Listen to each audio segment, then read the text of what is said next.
성숙함이 달랐어요.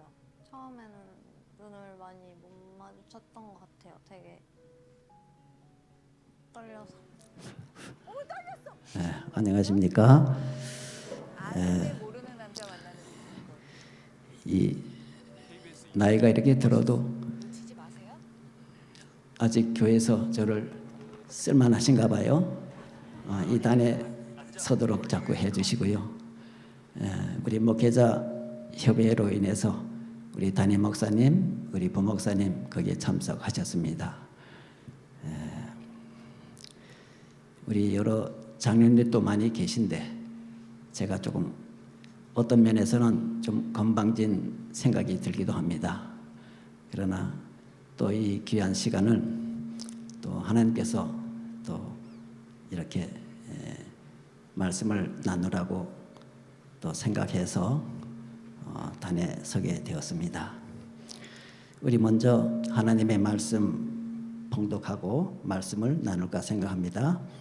요한복음 17장 22절에 있는 말씀 보겠습니다. 내게 주신 영광을 내가 저에게 주었사오니 이는 우리가 하나가 된 것 같이 저희도 하나가 되게 하려 하심이니이다. 23절 곧 내가 저희 안에 아버지께서 내 안에 계셔서 저희로 온전함을 이루어 하나가 되게 하려 하심은 하나님께서 나를 보내신 것과 또 나를 사랑하심 같이 저희도 사랑하신 것을 세상으로 알게 하려 함이로소이다. 예수님께서 이 땅에 오셨을 때 완전한 인간으로 오셨습니다. 사람으로 오셨어요. 또 한편으로는 완전한 신입니다. 이 세상의 삶을 살 때는 완전한 인간으로 우리와 똑같은 성정을 가지고 생활하셨어요. 우리와 같이 먹어야 되고 잠을 자야 되고 또 때리면 아프고 또 다른 사람이 야단하면은 마음의 고통을 느끼시고 똑같은 그런 정성을 성정을 가지고 이 땅에서 생활하셨습니다. 그렇지만 범죄는 하지 않으셨어요. 믿음으로 승리하시고 이렇게 된 것은 예수님이 어떠한 생활을 살았는지 이 성경 말씀을 통해서 우리가 알 수가 있어요. 하나님과 나와의 하나가 되도록 늘 기도했다는 사실을 보게 됩니다. 이는 우리가 하나가 된 것 같이 저희도 하나가 되게 하려 하심이라 그랬어요. 예수님의 기도는 하나님 아버지와 나와의 항상 하나가 된 것처럼 또 이 세상을 사랑하는 이 세상 모든 사람들과 함께 또 하나가 되도록 늘 기도하시고 그렇게 일하신 것을 보게 됩니다. 그래서 참 우리가 이 세상에서 하나가 된다는 것은 바로 예수 그리스도 안에서만이 우리가 하나가 될 수가 있는 것이에요. 우리 고린도후서 5장 17절에 있는 말씀을 거기 보시면은 그런즉 누구든지 그리스도 안에 있으면 새로운 피조물이라 그랬어요. 이전 것은 지나갔으니 보라 새 것이 되었도다. 그래서 이 세상에서 하나가 된다는 것이 참 그렇게 쉽지 않은 것 같아요. 그렇죠? 사람마다 다 달라요. 기질이 다 다릅니다. 옛날 그 헬라 나라에 그 유명한 의학자가 있었습니다. 그 사람의 이름이 바로 그 히포크라테스라고 하는 의사인데 서양 의학의 원조로가 할 만큼 아주 뛰어난 사람입니다. 이 히포크라테스는 사람의 기질을 연구를 했어요. 여러 성격을 수십 개로 갈라놓고 이런 성격 저런 성격 모든 성격을 수십 개로 갈라놓은 다음에 거기에 뚜렷이 드러나는 기질을 4가지로 구분했습니다. 첫 번째 기질은 다혈질이라는 기질을 또 이렇게 분류했고요. 두 번째로는 담즙질이라고 하는 그런 기질로 또 유형으로 분류했어요. 성마루형이라고 하죠.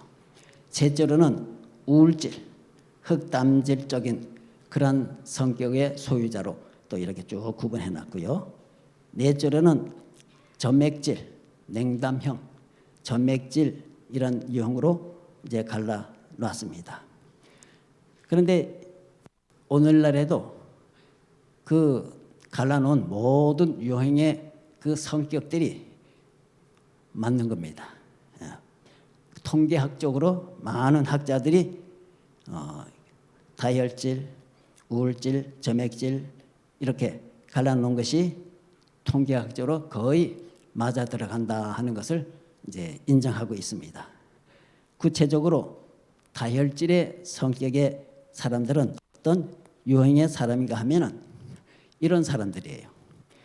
정열이 있고 다정하고 불쌍한 사람을 보면은 자기 거 주머니를 탈탈 털어서 주는 사람, 도와주고 다정하고 정열이 있는데 이 사람은 참 모든 사람들을 즐겁게 해주고 또 사람들을 자기 편으로 시선을 끄는 힘이 있어요. 이것이 장점인데 이런 장점이 오히려 어떤 데는 단점이 돼가지고 의지가 약한 면이 보여지는 거예요. 불안정하고 허풍을 잘 떤다든가 또 화내거나 격하기 쉽고 그리고 쉽게 화내지만 금방 잊어버리고 뒤끝이 없는 사람이고 어떤 경우에는 진실을 말하는 것 같은데 의심되기도 하고 이런 류의 사람들을 다혈질로 보고 있습니다. 그래서 어떤 경우에는 제가 이거 보면서 야 이거 어떤 날 보고 하는 것이 아닌가 또 여러분도 자신이 보고 하는 게 아닌가 이런 기질이 맞는 분들이 있지 않을까 생각해요. 두 번째로는 담즙질이라는 성격의 유형이 있는데 이 사람은 뭐든지 자기가 해야 직성이 풀리는 사람이 있어요. 이런 사람은 의지가 강하고 신념 있고 또 자기 확신이 있고 자신만만한 사람이에요. 또 뭐든지 자기가 우두머리 노릇 잘하고 뭐 일 시키면 아주 잘해요. 그런데 이런 사람의 그 단점이 있다고 그래요. 어떤 점이 있는가 하면 좀 독선적이고 좀 냉정하고 심지어는 잔인한 데가 있고 화를 잘 내기도 하고 자 이런 류의 사람들이 역사적으로 어떤 류의 사람들이 많은가 하면은 개혁자 중에 새롭게 뭔가 창출해내는 독특한 특징을 그런 사람이 있어요. 남이 하는 거는 별로고 자기가 해야만이 아주 만족감을 느끼고 이 종교 개혁자, 루터, 정치가들, 독재자 이런 류의 인물들이 상당히 많다고 그렇게 얘기를 합니다. 그 다음에 셋째로는 어떤 류의 사람이 있는가 하면은 우울질에 대해서 얘기했어요. 이 사람의 이유는 뭐냐면 완벽주의자이기도 합니다. 손 한 번 댔다고 하면은 손 안 대도 대강대강 하지 않아요. 자기 희생적이고 헌신적인데 때로는 현실에 맞지 않기 때문에 또 사교적이 되지 못하고 그래서 자기의 그 성격 특성 때문에 자기 뜻을 잘 펴지 못한다고 그래요. 또 사람과 사이에 좀 이렇게 좀 굽실굽실도 하고 좀 인사성도 있고 좀 그렇게 해야 되는데 사교적이 되지 못해가지고 자기 뜻을 펴지 못하는 그런 류의 사람의 종류가 우울질적 사람이라 그랬습니다. 그다음에 네 번째로 어떤 류의 사람으로 말을 했는가 하면은 점맥질이라고 하는 성격의 유가 사람이 있어요. 이 사람의 그 개성은 아주 누구든지 다 좋아하는 편이라고 그랬어요. 함께 있으면은 기분이 좋아요. 결코 화내지 않고 침착하고 성질이 아주 태평스럽고 낙천적이고 조용하고 이 사람은 세상에 법이 없어도 잘 사는 사람이에요. 또 참 태평해서 항상 좋은 것만 생각하는 사람. 그런데 이런 장점이 있는가 하면 이 장점이 오히려 단점이 되어서 우유부단하고 겁이 많고 결론을 내려야 할 텐데 결론을 잘 내리지 않아요. 맺고 끊고 이렇게 잘 못하니까 답답할 때가 있어요. 이런 부류의 사람이에요. 자, 이렇게 크게 네 가지 분류 가운데서 옛날 사람들이나 오늘날 우리들이나 성경 속에 나타난 많은 유의 유명한 사람들이 있습니다. 그 유명한 사람들이 이 네 가지 기질 가운데 다 포함되지 않았나 하는 생각이 들어요. 먼저 누구를 둘 수 있는가 하면은 예수님의 제자 가운데 베드로라는 사람이 있어요. 좀 재미가 있을 것 같아요. 이 베드로 같은 사람, 베드로는 성격이 어떤 사람인 것 같아요? 다혈질 같아요? 예, 맞습니다. 욱하고 잘 나서죠? 또 그렇게 나섰다가 뒷감당 못 해가지고 쩔쩔매는 것이 베드로의 성격입니다. 예수님이 마지막 겟세마네 동산에서 기도할 때 예수님에게 위험이 닥쳐올 때 감히 다른 사람이 하지 못할 일을 이 베드로는 거기서 감히 감행하는 겁니다. 준비했던 칼로 위협을 가하는 그 대상자에게 예수님을 보호하는 차원에서 한도를 내리쳤어요. 말구의 귀를 잘랐습니다. 예수님께서 다시 한도를 집어넣어라. 한도를 쓰면 한도로 망하느니라. 떨어진 귀를 해서 그 자리에서 붙여서 이적을 행하셨어요. 이게 베드로의 성격입니다. 정말 자기 희생 모르고 아주 위기 가운데 불같이 일어나는 이런 유의 베드로예요. 또 우리가 또 베드로의 그 성격을 어디서 볼 수 있는가 하면은 갈릴리 바다에서 폭풍을 만났잖아요. 보리떡 5덩어리와 물고기 2마리로 5,000을 먹인 다음에 백성들이 예수님을 왕으로 세우려 하니까 잠잠시키고 제자들을 빨리 저 건너편으로 가라고 얘기했잖아요. 그래서 불평불만이 가득 찼어요. 이 좋은 기회에 왕으로 예수님이 등극하면 얼마나 좋을까. 아주 그냥 그 기회를 놓친 것에 대해서 아쉽게 생각하고 명령 따라서 배를 지어서 이제 떠나갔어요. 바다로 이제 떠나간대. 근데 조용하던 바다가 갑자기 풍랑이 일어나서 거의 아주 이제 물에 수장될 아주 급박한 그런 위기에 처하지 않았습니까? 그래서 이제 죽는다 싶었는데 누가 나타나는 거예요? 예수님이 물 위로 걸어오시는 거잖아요. 그래서 유령인 줄 알고 얼마나 더 저건 죽음을 예시하는 것이라고 더 두려워 떨어서 소리 질렀어요. 그때 예수님은 이로의 말을 하잖아요. 내니 뭘 하지 말라? 두려워 말고 안심하라 그랬잖아요. 그때 베드로 성격이 나타나지요. 뭐 어떻게 나타났어요? 주여! 정말 죽음 가운데 벌벌 떠던 그 제자들이 베드로는 확 일어난 거예요. 주여! 물 위로 오라 하소서. 그러잖아요.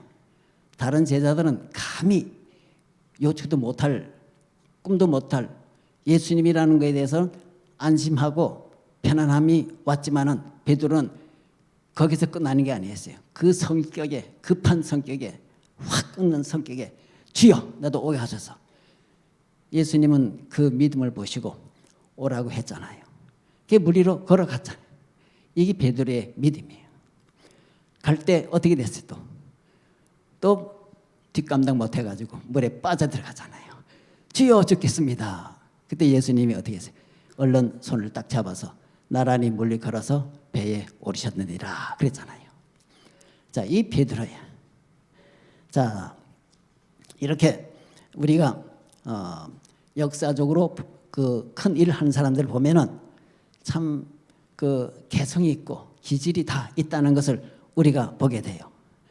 그래서 참 이 베드로 같은 사람 우리가 생각할 때 약점이 있지만 단점이 있지만 이런 것들이 결국은 장점이 되어서 어떤 정말 활력소가 돼서 우리가 배울 수 없는 더 큰 일을 다른 어떤 죄보다도 더 큰 일을 한 것이 베드로였잖아요. 용감하게 예수님은 못 박혔는데 감히 내가 올바로 못 박힐 수 있냐? 거꾸로 못 박혀. 여러분 이게 베드로였어요. 그래서 베드로의 그 단점이 장점으로 바뀌어요. 예수 그리스도 안에서 우리가 뭐가 될 수 있으면 새로운 피조물이 될 수 있다는 것이. 두 번째로는 담즙질의 사람이 있어요. 이 담즙질은 누구를 둘 수 있을까? 제가 여러분 누구를 두면 좋겠습니까? 담즙질. 이거는 사도 바울을 둘 수 있어요. 사도 바울. 알겠어요? 이 사도 바울은 참 아주 대단한 사람이에요. 의지력이 강한 사람이에요. 한번 마음 먹었다고 하면 목숨을 걸고 해요.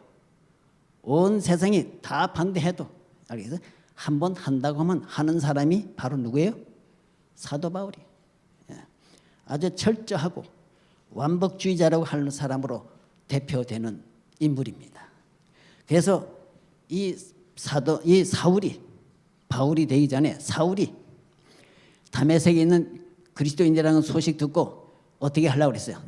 싹 다 아주 깡그리치 아주 몰살시키려고 아주 가잖아요. 이게 바울이에요. 그때 자기는 교회를 위해서 충성하는 것이라는 것이 그리스도 믿는 사람을 완전히 어떻게 하는 거야? 한 사람도 남기지 없이 싹 쓸어버리는 것이. 이것이 바울의 성격입니다. 하나님께 보실 때는 어떻게 했어요? 다른 사람들은 저 사도 바울이 사울이 저는 죽일 놈 했지만은 우리 하나님께서는 와라 그 성격을 어떻게 바꿔줬어요? 예수님 사랑하는 성격으로 바꿔주셨잖아요. 이게 새로운 피조물이 되는 것이에요. 그래서 자기 신념, 자기 소신을 위해서 물불을 가리지 않고 덤비는 사람이 사도 바울이에요. 자, 바울이 이런 기질의 소유를 했기 때문에 얼마나 많은 일을 했습니까? 남이 하지 못하는 일을, 큰 일을 참 이 바울이 돼가지고 얼마나 큰 일을 많이 했어요. 에베소, 서머나, 버가모, 두라데아, 사대, 빌라델비아, 라우디게아. 그 교회 돌고 또 새로 개척하고 또 빌립보에서 얻어맞아가면서 어떻게 했어요? 착고에 채워가면서도 거기서도 기도하고 참여하고 이게 사도 바울이에요. 옥문이 열렸는데 나가지도 않고 그냥 있어. 옥사장을 회개시키고 그래서 참 그 아픈 자리 정말 왜 이렇게 주니어 고통을 주십니까? 왜 이렇게 어렵게 하십니까? 복음을 전하다가 이렇게 어려움을 당하는데 주여 왜 이렇게 힘들게 하십니까? 좀 평탄한 길로 하지 않고 어렵게 하십니까? 이렇게 기도가 아니고 그 고통 가운데서 뭐 했어요? 밤중쯤 될 때 뭐 했어요? 사도 바울과 신라가 찬미하고 기도하는 것이 사도 바울이에요. 이게 바울이. 그 결과 어떻게 했어요? 실망 낙담하지 않고 그 가운데서도 기도하고 찬미하고 했을 때 어떤 일이 벌어졌습니까? 간수가 회개했잖아요. 그날 침례받고 주 예수를 믿으라. 그러면 너와 내 집이 구원을 받으리라. 이게 바울이에요. 그런데 사도 바울의 이것이 또 장점인 반면에 단점이 있어요. 단점. 얘기해서 단점이 뭐냐면은 이 자기 소신과 신념이 강하다 보니까 이게 너무 지나쳐가지고 독선이 되어버렸어요. 독선. 이게 독선이 되어버린 것입니다. 그래서 이거 참 조심해야 돼요. 우리 거기 사도행전 13장 한번 볼까요? 15장 한번 볼까요? 15장 거기 37절부터 39절에 있는 말씀 우리 한번 볼까요? 거기 뭐라고 했습니까? 그 사건 한번 봅시다. 바나바는 마가라 하는 요한도 데리고 가자고 하나 바울은 밤빌리아에서 자기들을 떠나 한 가지로 일하러 가지 아니한 자를 데리고 가는 것이 옳지 않다 하여 39절 서로 심히 다투어 피차 갈라서니 바나바는 마가를 데리고 구보로 가고 그 다음에 바울은 누굴 데려갔어요? 실라를 데려가고 전도팀이 깨져버렸어요. 자, 이게 참 사도 바울은 자기 규정대로 내 표준대로 따라오라는 겁니다. 왜 이렇게 했는가 하면 13장 13절에 보니까 이유가 있었어요.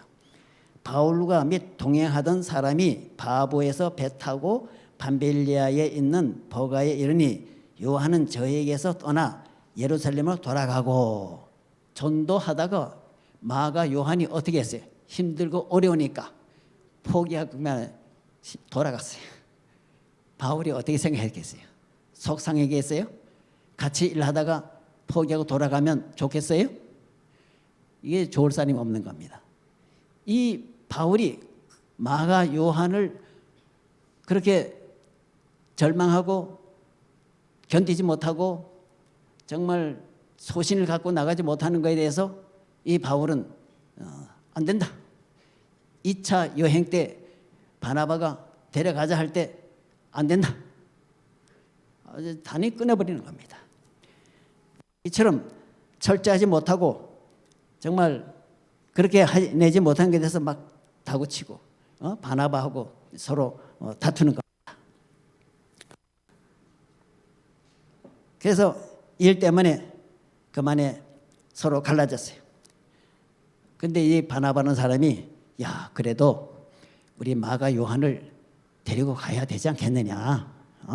좀 이제 반성했으니까 잘 달래가지고 우리 데려갑시다 그랬어요. 그러니까 어떻게 했어요? 사도 바울이 칼날같이 한마디 아주 자르는 것입니다. 무슨 소리야? 그런 자를 어딜 데려갈 작정이냐? 인내성 없어서는 이 일은 우리가 인내성 없이는 충성심이 없이는 안 된다는 것입니다. 이것 때문에 이 다툼 때문에 심히 다툼으로 인해서 결국은 분쟁이 일어나 서로 갈라지게 해서 전도팀이 깨지고 말은 거예요. 그래서 바울은 실라를 데려가고 바나바는 요한을 데리고 이제 따로 가게 됐어요. 그래서 이 갈라질 때 빌립보에서 사건이 바울에 일어난 것을 볼 수 있습니다. 그래서 이 사도 바울은 워낙 기질이 아주 강한 기질이라 이제 그런 것들은 용납 못하는 겁니다. 과거를 들먹거리면서 그 친구를 데려가서는 안 된다는 거예요. 또 그런 일을 당하면 안 된다는 거예요. 그래서 이 사도 바울은 그런 아주 참 대단한 진념가고 열정이 있는 사람이라는 것을 우리가 만나볼 수 있습니다. 이 단특지의 성격의 소유자들이에요. 세 번째는 누굴 둘 수 있는가 하면은 우울증인데 이건 누굴 둘 수 있는가 하면은 누굴 들으면 좋을까 하면은 모세 같은 사람. 모세 같은 사람은 우울증의 대표자라고 생각할 수 있습니다. 이상이 있고 꿈이 있고 아주 헌신적인 사람이지만 우울증에 빠지기 쉬운 좋은 성격입니다.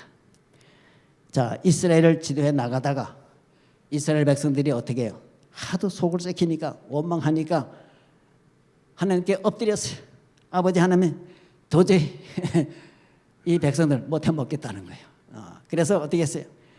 나를 좀 치워주시고 죽여달라는 거예요. 이렇게 나오는 겁니다. 죽여달라는 거예요. 우리 거기에 좀 확실하게 하기 위해서 성경제를 한번 봅시다. 거기 민수기 11장에 그 얘기 다 나와요. 11절 민수기 11장 11절에 한번 보면은 이렇게 나옵니다. 여호와께 여짜오되 주께서 어찌하여 종을 괴롭게 하시나이까? 어찌하여 나를 주의 목전에서 은혜를 입게 하시고 이 모든 백성을 내게 맡기사 나로 그 짐을 지게 하시나이까? 12절 이 모든 백성을 내가 잉태하였나이까? 내가 어찌 그를 생산하였기에 주께서 나더러 양육하는 아비가 젖먹는 아이를 품듯 그들을 품에 안고 주께서 그들의 열조에게 맹세하신 땅으로 가라 하시나이까? 그 다음에 14절을 봅니다. 책임이 심히 중하니 나 혼자는 이 모든 백성을 질 수 없나이다. 15절 주께서 내게 이같이 행하실진데 구함나니 내게 은혜를 베푸사 즉시 나를 어떻게 해달라고 했어요? 죽여 나로 그의 공고함을 보지 않게 하옵소서. 이게 모세라는 사실이에요. 예. 그래서 참 내가 이 백성을 낳았습니까? 이 공고함을 좀 보지 않게 나를 좀 죽여달라는 것이 이게 우울증의 소유자들이에요. 그래서 참 이 자기 좌절에 빠져가지고 자기 속에 자기를 못 이겨가지고 자기 극복을 못하는 것입니다.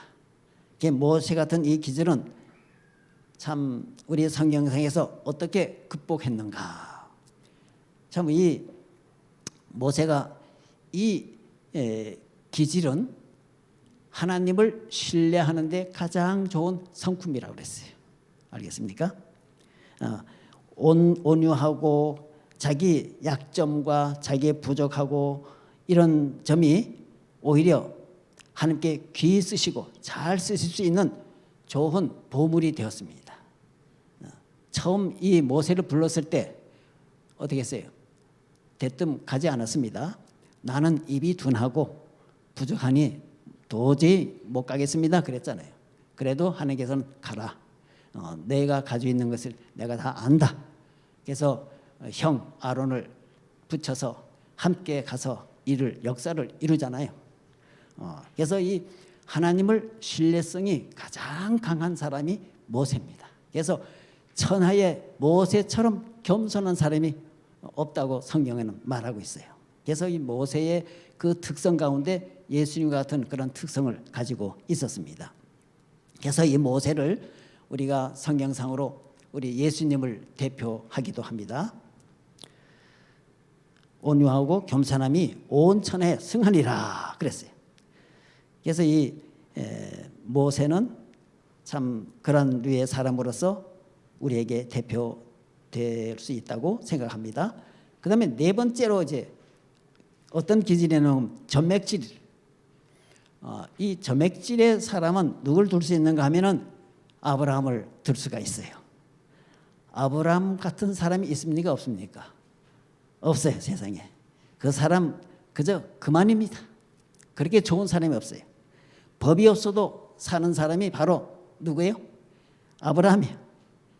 그런데 이 아브라함의 성격 가운데는 우유부단하고 자를 때 못 자르고 끊을 때 못 끊고 맺고 끊고 잘 못하는 성격이에요. 이것이 단점이 되어서 나중에는 다른 사람에게까지 피해를 주는 그런 일이 생기는 것입니다. 그것이 바로 우리가 창세기 12장에 나와요. 예. 창세기 12장 10절로 15절에 그 사건이 나오는 거예요. 자, 거기에 보니까 천신만고 끝에 어디 왔어요? 예? 가나안 땅, 가라고 하는 가나안 땅에 도착해 보니까 그렇게 기대했던 가나안 땅이 어떤 땅이에요? 물이 맑고 푸른 초장이 많고 아주 아름다운 그런 땅이라고 생각했는데 막상 들어와 보니까 가나안 땅이 기다리는 것은 그것이 아니었습니다. 자, 여기 보니까 그래서 기근이 너무 심하니까 어떻게 했어요? 거기 10절에 보니까 땅에 기근이 있으므로 아브라함이 애굽에 우고하려 하여 그리로 내려갔으니 이는 그 땅에 기근이 심하였습니다. 기근이 심했어요. 11절에 그가 애굽에 가까이 이를 때 그 아내 사레더로 말하되 나 알기에 그대는 아리따운 여인이라. 12절 애굽 사람이 그대를 볼 때 이르기를 이는 그의 아내라 하고 나를 죽이고 그대는 살리리라. 13절 원컨대 그대는 나의 누리라 하라. 그리하면 내가 그대로 인하여 안전하고 내 목숨이 그대로 인하여 보존하겠노라 하니라. 14절 아브라함 거기까지만 보겠습니다. 자 여기 자 이 말씀을 보면 아브라함은 우리의 믿음의 조상이라고 말할 수 있겠습니까? 참 이 말씀 이 대목을 보게 되면은 야 참 정말 이런 사람이 또 믿음의 조상이라고 지금 성경에는 말씀하고 있습니다. 그러나 우리는 실망하지 않아요. 여기에 보면 정말 뭐 짐승 먹을 물도 뭐 말할 것도 없고 사람이 먹을 물은 부족하고 곡식은 다 타들어가고 가뭄이 너무 심했어요. 그런 땅에서 야 이거 못 살겠다. 어떻게 하자는 겁니까? 야 종들을 데리고 아마 사도 바울 같으면 어떻게 했을 것 같아요? 아무리 심해도 끝까지 그냥 밀고 나갈 텐데 아브라함은 그런 기질이 되지 못해가지고 안 되겠다 하고 큰일 났구나. 이 모든 가축들이 다 죽겠구나. 못 견디겠다. 그래서 이제 살짝 좀 우리 피난 갔다가 다시 오자. 그래서 애굽으로 가는 겁니다. 근데 애굽으로 내려가 보니 아브라함이 부인이 어떻게 했어요? 잘생겼을 것 같아요? 예, 아주 잘생긴 미인인 것 같아요. 그러니까 이제 그런 쇼를 했겠죠. 그래서 이제 걱정이 돼서 애굽 사람은 자 여자를 참 좋아한다더라. 좋아하니까 집사람이 이렇게 잘생겼으니까 나를 죽이고 어떻게 해요? 자기 마누라를 빼앗아 가면 어떡하나 겁이 많이 난 겁니다. 이게 아브라함의 성격이에요. 이것이 참 점액질의 성격의 소유자라고 생각합니다. 겁이 많았어요. 그래서 어떻게 했어요? 이제 그렇게 속이고 여러분 거짓말하면 그게 얼마나 오래 가겠습니까? 예? 사라가 그렇게 잘생겼으면 자기 잘난 여자를 데리고 살려면 그만큼 또 각오를 하고 살아야 되지 않겠어요? 뭐라 그래요? 가까이 이러거든 뭐라 그래요? 오빠 오빠 그렇게 하라 이게 오빠. 당신 때문에 내 목숨이 위험해지니까 좀 그렇게 좀 한번 해보자 그랬어요. 근데 실제로는 사실 이복 동생이기 때문에 혈육은 동생 맞아요. 맞지만은 사실은 뭡니까? 이복 동생이지만 부인이 자기 마누라입니다. 그러니까 어떻게 했어요? 야, 오빠 오빠 하라는 거예요. 이 오빠 오빠. 그러니까 이 부인이 생각하기를 어떻게 생각했겠어요? 야, 당신 때문에 참 이렇게 참 이런 줏대 없는 남자를 데리고 내가 사나 하는 생각이 들었을지도 모르겠어요. 이런 남자 어떻게 믿고 살겠나 아마 생각을 안 했겠습니까? 이렇게 아브라함도 약점이 없지 않아 있었습니다. 애굽에 갔어요. 그러니까 진짜 오빠 오빠 하니까 어떻게 됐어요? 애굽 사람이 보니까 진짜 오빠 동생인 줄 알았어요. 어떻게 했어요? 이제 선물을 많이 줬잖아요. 선물을 많이 주고 그 부인을 데리고 왔어요. 왕이. 그러니까 어떻게 됐어요? 선물을 많이 받으니까 어떻게 했겠습니까? 아브라함이 어떤 입장에 있겠습니까? 자, 이런 상황이 되면 아마 보통 사람들은 야, 내가 거짓말하는 것이 이렇게 참 안타까운 사실이 왔다는 사실을 몰랐을 거예요. 선물을 다 팽개치고 혀를 깨물고 어디 자빠지니 넘어지든지 통곡하든지 해서 그렇게 했던데 어떻게 그렇게 선물 받고 우대 받고 칭찬해주고 아주 환영해주니까 어떻게 했겠습니까? 그냥 그대로 살아가려고 하는 거예요. 만약에 하나님이 개입하지 않았더라면 아마 이 사례는 아마 영원히 다른 남자의 소유가 될 뻔했었습니다. 밤에 꿈에 나타나서 절대 그건 손대지 말아라. 그는 아브라함의 아내다. 모든 것들이 하나님 안에서 다 들통나고 말았습니다. 얼마나 창피한 일입니까? 목숨 하나 구하려고.